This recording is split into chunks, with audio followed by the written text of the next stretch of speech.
अरस्तु प्रकृति के अनुकरण के संबंध में बात करते हुए कहते हैं कि प्रकृति मात्र दृश्य जगत नहीं है, अर्थात पेड़ पौधे आदि जिसका अनुकरण कवि करता है वह प्रकृति नहीं है। अरस्तु के अनुसार यदि कविता प्रकृति का केवल दर्पण होती तो वह हमें उससे कुछ अधिक नहीं दे सकती थी जो प्रकृति देती है।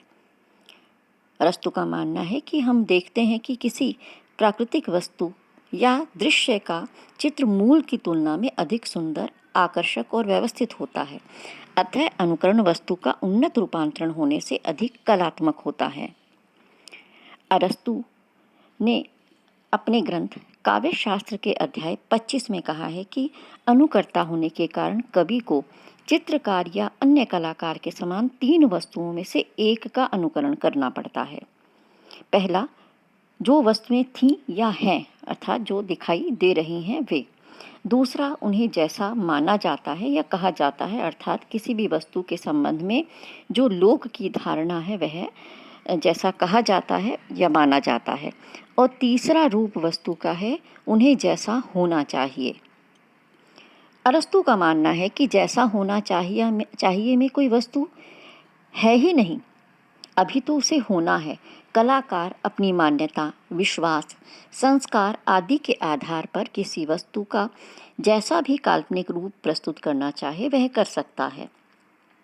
अर्थात कला में जैसा होना चाहिए रूप प्रस्तुत किया जाता है। स्पष्टतः वस्तु जगत में जिसकी सत्ता है ही नहीं, जो शुद्ध आदर्श है, उसके अनुकरण का प्रश्न ही नहीं उठता। अर्थात जो सामने है ही नहीं तो उसका अनुकरण कवि कैसे कर सकता है। कवि या कलाकार वस्तु सत्ता के अभाव में भी कल्पना द्वारा कलाकृति की सृष्टि करता है। अर्थात जो वस्तु नहीं है फिर भी वो उसको चित्रित करता है, यानी कि यह अनुकरण नहीं है। निष्कर्षतः काव्य प्रकृति का पूरा अनुकरण या नकल नहीं है। जहाँ अनुकरण है वहाँ मूल से वह अधिक रमणीय और आकर्षक है। अरस्तु के अनुसार वह सदा अनुकरण ही हो यह भी आवश्यक नहीं।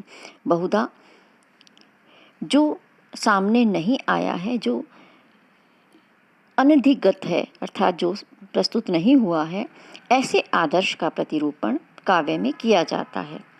वस्तुतः प्रकृति का अनुकरण का जो प्रचलित अर्थ है वह ललित कला के संदर्भ में अरस्तु को स्वीकार्य नहीं है।